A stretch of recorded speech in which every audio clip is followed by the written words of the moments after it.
오늘 본문 말씀은 여러분들이 그렇게 어려운 내용이 아닙니다. 예수님께서는 하나님이시지만은 우리를 구원하기 위해서 사람의 몸을 입고 이 땅에 태어나셨습니다.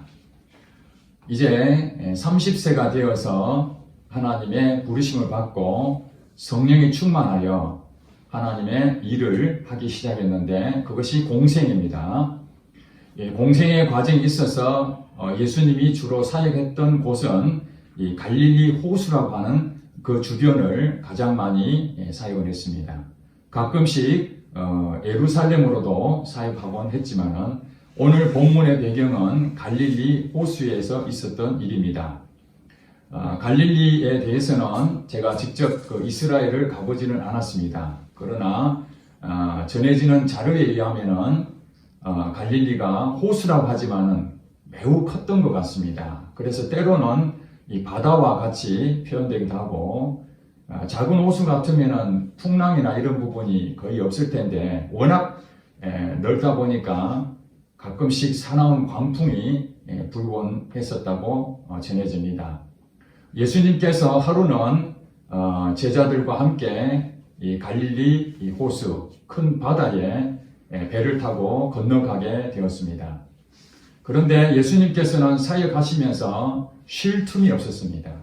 수많은 사람들이 예수님을 찾아와서 병을 고쳐달라고 해서 고쳐주고 또 말씀을 증거하고 그래서 이제 제자들과 함께 가던 그 배 속에서 잠을 주무시게 됐습니다. 그때에 어떤 일이 벌어졌는가? 그때에 배 안에 타고 있던 제자들이 예수님은 주무시고 그들은 여러 가지 오늘 있었던 일에 대해서 담소를 나누는 과정에 갑자기 하늘이 시커매지고 물론 밤이기 때문에 어두컴컴한 그 상황에서 그들은 큰 위기라는 것을 느끼게 됐습니다. 왜냐하면 이들의 그 직업이 대부분 어부였기 때문에 바다의 사정을 익히 잘 알고 있었습니다. 큰 위기에 봉착하게 됐구나.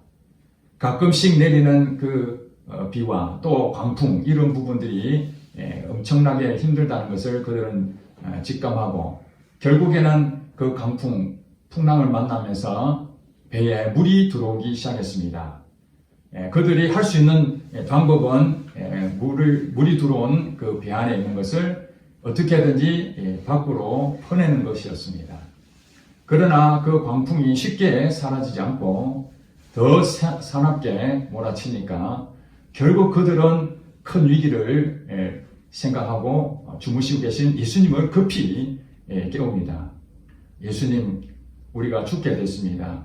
속히 일어나소서 하고 다급한 목소리로 예수님을 깨웠습니다. 그때 예수님께서는 주무시고 있다가 잠이 깨고 이제 바람과 풍랑을 향하여 선포합니다. 꾸짖습니다. 잠잠하라고. 그 한마디에 바람과 풍랑이 순식간에 언제 그랬냐는 듯이 완전히 소멸되고 고요한 한 바다로 이렇게 다시 회복이 됐습니다. 그때 제자들이 예수님에 대해서 뭐라고 얘기했는가? 25절 중간에 보니까 그가 누구이기에 바람과 물을 명하여 순종하는가 하더라. 그렇게 고백한 내용이 나옵니다. 이 제자들은 예수님을 따르기로 결정해서 함께 동락했던 관계였습니다. 이전에 예수님께서 백부장의 하인이었던 그 종을 고친 일을 경험하기도 하고 또 많은 병자들이 예수님께 와서 고침받는 것도 다 봤습니다. 심지어는 베드로의 장모님이 열병에 걸린 것도 예수님이 고치신 것을 그들은 경험했습니다. 예수님이 누구이신가? 이렇게 그들이 지금 질문하고 있는데 처음 만나는 것이 아니라 그 전에 예수님이 어떤 사역을 하셨는지 제자들은 경험을 하고 있었고 또 예수님에 대해서 알고 제자가 되기로 결단하고 따랐던 사람들입니다. 그런데도 이 배가 뒤집힐 수밖에 없는 이 위기 가운데에 바람과 이 풍랑을 명령을 통해서 초자연적인 그런 현상이 다시 회복되는 그 모습을 보고 예수님이 우리가 알고 있는 그 예수님의 그 부분이 완전히 또 다른 예수님을 보게 됐다는 것이죠. 그렇습니다. 이 제자들이 이전에 예수님을 경험했던 그 내용은 자기하고는 사실 상관이 없는 일이었습니다. 자기가 몸이 아픈 것이 아니라 다른 사람들이 몸이 아파서 예수님께 나와가지고 병을 고침받고, 백부장의 하인이 몸이 아팠는데 백부장 당사자가 아니었습니다. 그렇기 때문에 구경꾼이었던 것이죠. 예수님께서 질병을 고치시고 여러 가지 일을 하시는구나, 나병도 고치시는구나, 그것을 제자들은 옆에서 지켜보고 그것을 와하고 탄성을 질렀던 것이지, 실제로 자기가 경험한 것이 아니라는 거예요. 그러니까 직접 경험과 간접 경험이 있죠. 여러분, 이번에 다니엘 기도회가 어제 마쳤는데, 다니엘 기도회에 나왔던 그 간증자들 여러분 혹시 다 들어보셨습니까? 그분들의 가지고 있는 간증이 그냥 평범한 내용이었습니까? 아니면 큰 풍랑들을 만난 내용들이었습니까? 태어나면서부터 지금까지 살아오면서 인생에 참 큰 풍랑들을 만난 그 때에 그가 어떻게 하나님을 통해서 이것을 극복해 나갔는지, 지금도 여전히 어려움을 겪고 있지만은 어떻게 믿음으로 그것을 이겨나갔는지 설명하고 있지 않습니까? 우리는 그걸 보면 은혜도 받고 큰 도전을 받습니다. 그러나 그것이 내 것이 되려면은 내게 직접 풍랑이 당할 때에 그 사람들처럼 우리도 하나님에 대한 실질적인 경험을 통해서 하나님을 만나야 되는 것입니다. 거기에 나왔던 간증자들이 훌륭한 사람들이 아닙니다. 학벌이 높고 지식이 높고 가진 것이 많고 배경이 좋아서 그들이 나온 것이 아니라, 여러분 보시면 알겠지만 무명의 용사들입니다. 이름도 없고 남들 앞에 설 만큼 대단한 것을 가지고 있는 것이 아니었습니다. 그런데도 그들을 하나님께서 그 엄청난 그 자리에 세우신 이유가 무엇입니까? 하나님은 이렇게 연약한 우리들을 하나님을 믿는 사람들에게 높여주시는 것이죠. 그 자리에 서기까지 그들 얼마나 많은 눈물을 흘렸겠습니까? 얼마나 많은 좌절을 겪었겠습니까? 얼마나 많은 아픔이 있었겠습니까? 그 속에서 그들이 유일하게 붙잡았던 것은 바로 하나님 한 분이라는 것을, 우리는 그것을 보면서 우리는 교훈을 삼아야 되죠. 하나님, 저도 비록 다니엘 기도회에 간증자로 그 자리에 서지는 못하지만 오늘 하나님 앞에서 사람들 앞에 하나님이 살아계시고 하나님이 내게 이 풍랑 가운데에 역사하신 것을 간증할 수 있는 그런 사람이 바로 내가 되게 해달라고, 그것이 필요한 것이죠. 오늘 본문을 우리에게 주신 이유가 무엇입니까? 이 내용은 하나도 어려운 것이 아닙니다. 제가 설명을 다 드렸습니다. 큰 풍랑이 있었지만은 예수님이 그 풍랑을 꾸짖어서 잠재우시고 모두가 정상으로 회복됐다. 그것이 오늘 내용입니다. 그러나 여기서 아주 중요한 부분을 우리가 살펴야 됩니다. 어떤 사람은 그렇습니다. 우리의 인생길이 항해를 한다, 이렇게 말하는 사람이 있습니다. 배를 타고 목적지까지 가는 그런 부분을 비유로 설명하기도 합니다. 저는 배를 자주 타보진 않았지만 간접적으로 배에 대해서 들은 얘기가 있습니다. 저희 남동생이 항해사였습니다. 1등 항해사였습니다. 그래서 한국에 잠깐 들어오고 무역선을 타고 전 세계를 돌아다니는데, 저희들이 결혼할 즈음에 저희 동생이 결혼식에 참여하지 못했습니다.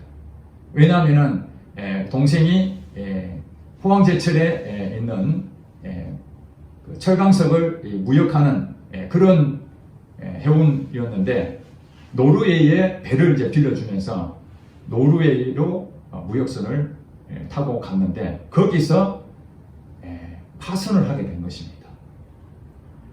배에 물이 들어오고 그래서 노르웨이 당국에서 헬리콥터를 보내고 거기 있는 선원들을 구출하는 그 긴박한 죽음 이르기까지 그런 일을 겪었다고 나중에 알게 됐습니다. 그때 저희들이 결혼할 시기였는데 동생이 그런 위기에 있다는 것을 그러면서 이 배에 탔을 때의 그 위기라는 것은 항상 평안한 것처럼 보이지만은 가끔씩 예기치 않는 태풍이 불어오면은 그때 긴장하죠. 오늘 우리 인생 가운데서도 날마다 태풍을 치는 건 아니지만 가끔씩 우리에게 큰 풍랑이 올 때가 있다는 것입니다. 그때에 우리는 어떻게 행동을 해야 되는가? 오늘 본문의 제자들은 마침 광풍이 호수에 내리치면서 그 배가 파선하게 될 위기에 처했다는 거예요. 인생의 큰 고비가 제자들에게 닥치게 된 것이죠. 그들이 할 수 있는 유일한 방법은 이 광풍을 속히 지나가길 바라지만은 일단 물이 들어오는 것부터 그 물을 퍼내는 수밖에 없잖아요. 근데 물을 퍼낸다고 해서 광풍이 멈추지 않는다면은 그 물을 퍼내는 것이 소용이 있습니까? 소용이 없습니까? 소용이 없지요. 퍼내도 또 물은 들어오니까. 비가 그치고 광풍이 다 사라지고 물이 배 안에 있을 때 그때 퍼내야 효과적이지. 비가 계속 내리고 광풍이 부는데 물은 계속 넘쳐서 들어오는데 퍼내봐야 아무 소용이 없는 것입니다. 그런데 예수님께서는 지금 이 상황이 여러분들 비교를 해보시기 바랍니다. 제자들이 지금 겪고 있는 이 광풍에 대한 대처하는 것과 예수님이 지금 어떤 상태인지. 자, 물이 지금 배 안에 지금 가득 찼다고 할 정도면은 예수님에게도 이 물이 적셨을까요? 아니면 전혀 문제가 없었을까요? 여러분 상상해 보시면 알 거 아닙니까? 오늘날 배는요 엄청나게 큰 배가 많기 때문에 지하부터 1층, 2층, 3층 이래서 그 서로 얼굴도 모를 정도로 그런 거리가 있을 수 있지만은 당시의 배들은 고만고만한 배들 아닙니까? 바로 가깝게 서로 얼굴도 마주보고 작은 배입니다. 그 갈릴리 호수에 큰 배가 뜰 수가 없지요. 그럼 예수님도 분명히 옷이 젖을 만큼 지금 물이 가득 차워졌다는 것은 예수님도 느끼고 있는 것이죠. 그러나 예수님의 지금 상태를 보면은 예수님도 지금 두려워 떨고 있습니까? 예수님은 전혀 두려움이 없다는 거예요. 잠을 잤다는 말이 그 말이 아니겠습니까?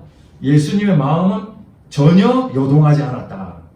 제자들은 지금 요동하고 있는데 예수님은 전혀 요동하지 않고 있다. 그것이 차이가 있는 거죠. 예수님도 사람으로 오셨습니다. 예수님이 이 땅에 오셔서 우리가 어떻게 하나님을 믿어야 되는지에 대해서 실제로 모델이 되시고 보여주시고 있습니다. 예수님도 힘듦을 다 겪습니다. 밥을 안 먹으면 배가 고프시고 잠을 안 자면 눈이 빨개질 수밖에 없는 그 육체적인 피로를 느낄 수밖에 없습니다. 그러니 예수님이 주무셨지 않겠습니까? 예수님 만약에 지금 이 모습이 초월한 신으로만 존재했다면 밤새더라도 피로하지도 않고 잠도 주무실 필요도 없고 아무 문제가 없을 거죠. 그러나 예수님은 인간의 몸으로서 그 모든 것을 다 겪고 있는 상태라는 것을 우리가 염두에 두셔야 됩니다. 하늘에 계신 예수님이 아니라 사람의 몸을 입고 있는 이 예수님은 우리와 똑같이 그런 어려움을 겪고 있다는 거예요. 그런데 예수님이 가지고 있는 그 믿음은 무엇인가? 그것은 아버지 하나님. 예수님은 하나님 아들이잖아요. 그러니까 이 땅에 오신 아들로 오신 그 예수님께서 아버지 하나님을 믿기 때문에 그리고 하나님께서 성령을 예수님 안에 부어주셨죠. 그리고 성령님만 있는 것이 아니라 능력도 함께 하나님께서 부어주셨습니다. 사람의 몸을 입고 있기 때문에 성령과 능력을 기름부터 부어졌다고 사도행전 10장 38절에 그렇게 고백하고 있습니다. 예수님이 누구냐? 성령과 능력을 기름부터 부어주셔서 마귀에 눌린 자를 고쳐주시고 병든 자를 치료해 주셨다. 그렇게 고백한 것을 볼 때에 예수님 자신의 사람의 몸을 입고 있었지만 하나님께서 성령과 능력을 부어주셔서 하나님 일을 하겠다는 거예요. 그럼 예수님도 믿음이 필요한 것입니다. 하나님에 대한 믿음이죠. 백악관은 앉을 수밖에 없는 이 광풍 속에서 하나님을 믿는 것이죠. 하나님은 우리를 어떻게 하신다는 거예요? 살리신다는 걸 믿는 것이에요. 지금 예수님께서 사역을 완수하지 않았지 않습니까? 그렇죠? 십자가에 달려 죽으셔야만, 그리고 부활하셔야만 온 인류의 죄를 짊어지시고 구속하고 구원해주는 그 일을 하게 되는데, 지금 그 과정에서 광풍이 일어났다. 이것은 하나님께서 우리를 죽이려고 한 것이 아니라는 것을 아신 것이죠.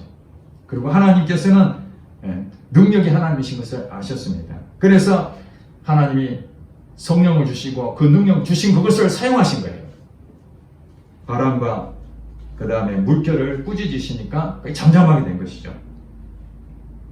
예수님께서 하나님을 바라보신 것처럼 이런 광풍이 일어날 때에, 위기 가운데 있을 때에 제자들도 똑같이 누구를 바라봐야 되는가? 하나님을 바라봐야 되는 거예요.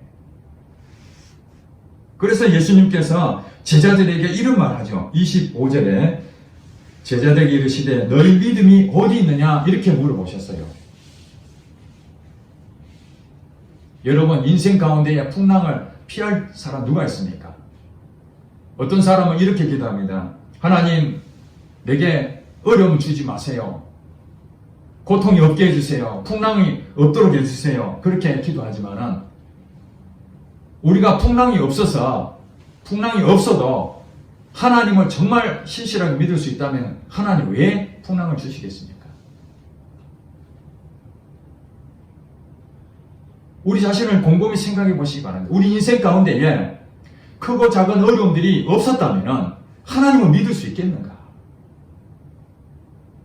내가 하고자 하는 대로 모든 것이 다 얻을 수 있고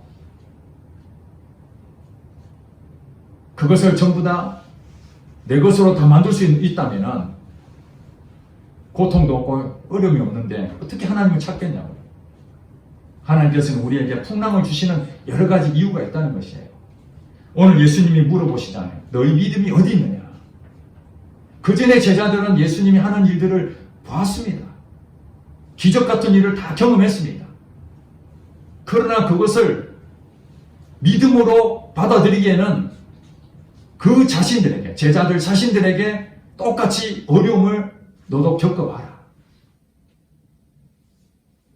그래서 간접적으로 경험한 남들의 간증을 듣는 것도 은혜지만은 이제 네가 그 간증의 주인공이 되라. 그래서 하나님께서는 우리에게 때로는 예기치 않는 풍랑을 한 번씩 보내는 것입니다. 풍랑이 오면은 다 없어집니까? 다음에 또 풍랑이 옵니다. 바다에 가면은 파도가 계속 치는 것처럼 우리 인생의 이 땅을 끝나는 그 순간까지 끊임없이 풍랑은 우리에게 찾아올 것입니다. 어떤 사람은 자주 찾아오는 사람도 있고 어떤 사람은 어쩌다 한 번씩 오는 것만 차이가 있을 뿐이지 풍랑이 옵니다.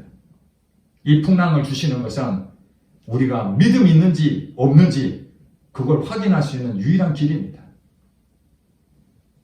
잔잔한 호숫가에서 배를 타고 가는 이 제자들에게 하나님을 믿습니다 하는 고백을 할 수 있는 길이 있겠습니까? 아무것도 일어나지 않는 그런 평온한 상태에서는 하나님에 대한 믿음을 증명할 길이 없습니다. 제가 말씀을 통해서 여러 차례 여러분한테 말씀을 드린 것처럼 믿음은 편안할 때 나타나는 것이 아닙니다. 위기 가운데 그 믿음이 있는지 없는지가 그게 판별이 됩니다. 여러분 자신에게 속지 마시기 바랍니다. 나는 믿음이 있다. 나는 하나님 믿는다. 그렇게 말하면서 실제로 위기 가운데서 도대체 너의 믿음은 어디 있느냐? 예수님 그렇게 물어보면은 지금 두려워서 그 풍랑 가운데 두려워서 잠도 못 자고 염려하고 불안하고 있다면은 하나님께서 오늘 여러분한테 또 물어봅니다. 너희 믿음이 어디 있느냐? 너희 믿음이 어디 있느냐? 그렇게 물어보시는 것입니다. 이 다음에 경험을 했는데도 불구하고 베드로는 예수님께서 어느 날 또 갈릴리 호수에 볼 일이 있어서 제자들이 배를 타고 있는 곳에 그때는 제자들과 함께 있지 않았습니다. 예수님께서 따로 기도하시다가 밤에 제자들이 있는 그 배로 갔는데 가는 방법이 없었지 않습니까? 그래서 예수님께서 물 위를 걸어서 제자들이 있는 배로 갔습니다. 그때 제자들이 예수님을 보고 저게 유령인가? 그렇게 오해를 했습니다. 왜냐하면 물 위를 걷는다는 게 말이 안 되지 않습니까? 그때에 베드로가, 여러분 베드로 잘 아시잖아요. 제자들 중에 수제자로 한 사람입니다. 그래도 교회 오랫동안 다닌 사람, 그런 분들이 장로를 세우지 않습니까? 초신자를 세우지 않지 않습니까? 베드로가 지금 예수님의 수제자로 한 그런 상황에서 예수님께 주님이시거든 내게 명하여 오라고 하세요. 물로 오라고 하세요. 그렇게 담대하게 그렇게 했습니다. 이 베드로가 지금 믿음이 있는 것이죠. 그래서 예수님께서 오라고 명했습니다. 자기 마음대로 뛰어내린 것이 아닙니다. 예수님 말씀이 임했습니다. 오라고. 그랬더니 베드로가 과감하게 제자들 가운데서 물속으로 뛰어내렸습니다. 그랬더니 어떤 일이 벌어졌습니까? 물에 빠지지 않고 예수님처럼 걷게 됐어요. 베드로는 얼마나 놀랐는지 모릅니다. 자기가 말하고 있는 것이 어떻게 말했는지 모를 정도로 예수님은 너무 반가워서 나를 오라고 하세요. 물 위에 뛰내리라고 하세요. 그렇게 말했는데 진짜로 자기가 물 위에 걷을 줄 몰랐습니다. 근데 그때에 어떤 일이 벌어졌습니까? 바람이 이렇게 부는 것을 보게 됐습니다. 원래 바람이 있었습니다. 바람이 있었습니다.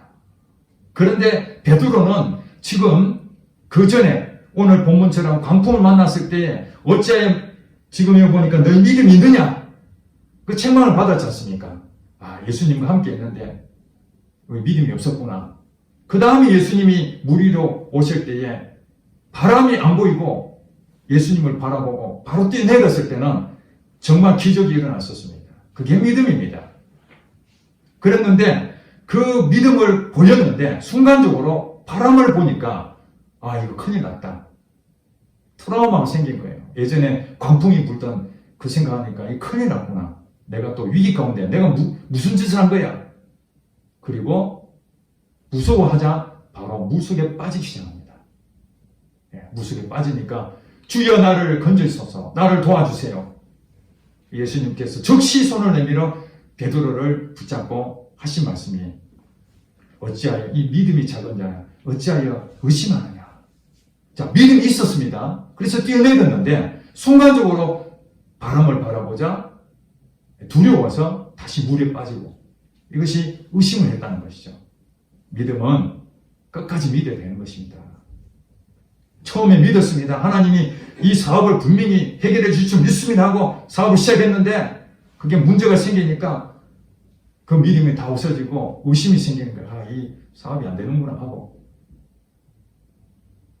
인간의 방법을 이제 동원하기 시작하고 믿음은 끝까지 믿어야 되는 것입니다. 거기서 베드로는 실패를 했죠. 믿었지만은 의심을 해버린 바람에 다시 어려움을 당했습니다. 그 다음에 나중에 예수님 앞에 끝까지 내가 예수님 따라가겠다고 그렇게 진심으로 다해서 고백했지만은 믿음이 없으니까 예수님을 배신하고 도망가 버렸지 않습니까? 이것이 베드로였습니다. 예수님과 3년 6개월 동안 따라다녔던 이 제자들이 다 도망갔다는 얘기는 뭐냐면 예수님하고 같이 있었는데도 불구하고 예수님을 지식적으로 간접적으로는 믿었을지 모르지만 자기의 인생의 풍랑 가운데 임했던 그 하나님, 그 예수님을 분명하게 믿음으로 고백하지 못한 거예요. 그런 기회를 여러 차례 주셨습니다. 예수님께서. 결국에는 예수님이 십자가에 다 돌아가시고 부활하시고 승천하시면서 아버지께서 약속하신 것을 기다리라. 이제 이 자리를 떠나지 말고 예수님 말씀이 임했습니다. 혹시라도 이제 예수님이 떠나버리면은 이제 스승님이 없으니까 우리 생업으로 다 돌아가야 되겠다. 이렇게 생각할 수 있으니까 예루살렘을 떠나지 말고 여기서 성령이 너에게 임할 것을 기다리고 기도하라고 말씀했습니다. 그때의 제자들이 예수님 말씀에 순종하여 그들은 날마다 모여서 기도했습니다. 성령을 구했습니다. 여러분 잘 아시다시피 오순절날 성령이 그들에게 강하게 임하자 그들은 성령에 충만해졌습니다. 성령 충만해지자 그들은 담대하게 나가서 복음을 전하기 시작했습니다. 복음을 전하는 것 때문에 공회에 있던 그 관리들에 의해서 고소를 당하고 감옥에 들어갔습니다. 감옥이라는 것은 베드로에게는 풍랑을 만난 것입니다. 내일이면 참수를 당하게 됐는데 오늘 밤에 베드로가 어떤 일을 했습니까? 성경에 보니까 잠을 쿨쿨 자고 있었습니다. 천사가 옆구리를 쳐서 일어나라 일어나라. 그래서 자기가 꿈인지 생신지 그것도 모르고 비몽사몽간에 감옥을 빠져나온 베드로의 기사가 사도행전에 나옵니다. 베드로는 그전에 그런 사람이 아니었습니다. 믿음이 있다가도 의심하고 아예 믿음이 없을 때도 있었는데 이제 성령이 충만해지니까 감옥에 들어가는 이 풍랑 가운데서도 잠을 잘 수 있는 마음의 평안이 왔다는 것입니다. 내일 죽어도 나는 하나님을 바라본다. 이것이 베드로의 믿음이었습니다. 결국에는 베드로도 사역을 다 마치고 십자가에 거꾸로 죽었다는 전설이 있습니다. 믿음을 처음부터 믿음이 생기는 것은 아닙니다. 우리가 하나님 믿습니다. 그렇게 고백을 하지만은 이 자리에서 내가 하나님 믿습니다. 믿음을 주세요. 그렇게 고백한다면은 여러분 삶 가운데 반드시 풍랑이 올 것입니다. 이미 풍랑 가운데 있는 사람도 있을 것입니다. 그때 여러분들이 이제 믿음을 보일 때입니다. 이것이. 돈을 잘 벌고 지위가 높아지고 하나님한테 잘 풀릴 때는 그건 믿음을 보일 때가 아닙니다. 그때는 하나님께 감사하면 됩니다. 하나님께서 주셔서 너무 감사합니다. 하나님 교만하지 않도록 해주세요. 내가 내 자신이 높아질까 두렵습니다. 하나님 이렇게 많은 걸 주셨는데 혹시 하나님 이름을 더럽힐까 그런 기도를 할 수 있지만은 믿음이라는 것은 있는 거 다 없어져 버리고 몸도 아프고 진로가 콱 막혀버리고 도대체 희망이 없는 그럴 때에 무엇을 바라봐야 됩니까? 오직 예수님을 바라보셔야 됩니다. 여러분 환경을 바라보면은 여러분 믿음이 없어져 버립니다. 베드로처럼 바람을 보니까 무서워져서 물속에 빠져가는 것처럼. 오늘 이렇게 제자들이 마침 광풍이 호수로 내쳤을 때에 그 안에 누가 있었습니까? 배 안에 예수님이 함께 있었잖아요. 예수님이 함께 계셨잖아요. 예수님 함께 계시는데도 예수님이 어떤 능력을 행했는지 그들 다 봤는데도 불구하고 그들은 예수님을 안 보고 환경을 바라보는 거예요. 광풍을 바라보는 거예요. 배에 물이 들어오는 걸 바라보는 거예요. 그래서 인간의 노력으로 해보고 그 수술을 해보려고 하지만은 그게 안 되는 것이죠. 예수님을 바라봐야 돼요. 히브리서 12장 2절에 그렇게 말합니다. 믿음의 주여 또 온전하게 하신 이인 예수를 바라보라. 예수님을 바라보자. 믿음의 주님이 믿음의 주인이시다. 예수님이 본을 보이신 거죠. 사람의 몸을 입고 오신 예수님께서 아버지 하나님을 의지하여서 광풍이 불어도 잠을 쿨쿨 자는 그 믿음. 십자가 앞에서도 사실 예수님 그렇게 기도했지 않습니까? 할만하시거든 이 잔을 내게서 지나가게 해주세요. 인간이기 때문에 이 고통 가운데에서 어려움 없게 해달라고 그렇게 기도하잖아요. 그래도 십자가에서 믿음을 잃지 않잖아요. 아버지께 주신 그 사명을 보고 기꺼이 순종함으로 십자가에 달려 돌아가시는 거예요. 하나님은 우리에게 사명을 주시고 이 땅에 부르셨습니다. 베드로도 처음에 믿음이 없는 자였습니다. 그러나 성령이 충만하니까 성령이 충만하다는 것은 성령이 자기를 인도하는 거예요. 성령의 지배를 받는 거예요. 성령이 누구십니까? 성령이 하나님 아니십니까? 그 하나님을 의지하고 하나님과 동행하고 함께하니까 믿음으로 살게 되는 거예요. 반대로 성령이 충만하지 못하고 성령님의 인도를 받지 못하고 성령님 말씀하신 거 듣지 못한다면 내 방법대로 살 수밖에 없죠. 인간의 방법이 나올 수밖에 없어요. 그러면 믿음이 생길 수가 없습니다. 이것이 반비례합니다. 내가 주관해서 내가 주인으로 가는 방법대로 하면은 믿음은 절대로 생길 수가 없습니다.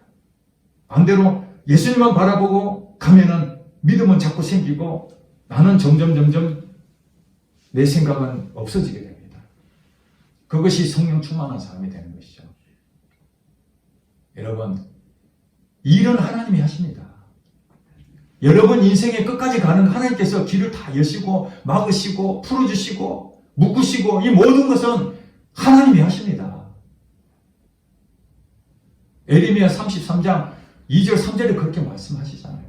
일을 행하시는 여호와, 그것을 만들며 성취하시는 여호와가 말하노라. 너는 내게 부르짖으라. 사람이 할 수 있는 일은 하나님을 의지하는 것 뿐이에요. 우리가 기도한다는 것은 하나님을 의지하는 행동입니다. 하나님, 제 믿음을 주세요. 하나님, 이 풍랑이 왔습니다. 의심하지 않게 해주시고 하나님, 내 마음에 평강을 주세요. 성경을 보는 이유가 무엇입니까? 지식을 얻는 것이 아니라 믿음을 생기기 위해서 성경을 보는 거예요. 성경을 보니까 오늘 본문처럼 광풍을 만났는데 이 제자들이 예수님을 바라보지 못하고 환경을 바라보니까 무서워 떨고 염려하게 되는구나. 그렇지, 나도 예수님이 나와 함께 있으니까 지금 살아서 내 안에 계시니까 내가 어디를 가든지 광풍이 불어도 나는 요동하지 않을 것이야. 하나님은 나의 믿음을 테스트하기 위해서 지금 이런 풍랑을 주셨어. 하나님, 내 믿음을 보시옵소서. 그게 담대하게 나갈 때에 하나님께서 우리 풍랑을 언제 그랬듯이 다 잠잠하게 해버리십니다.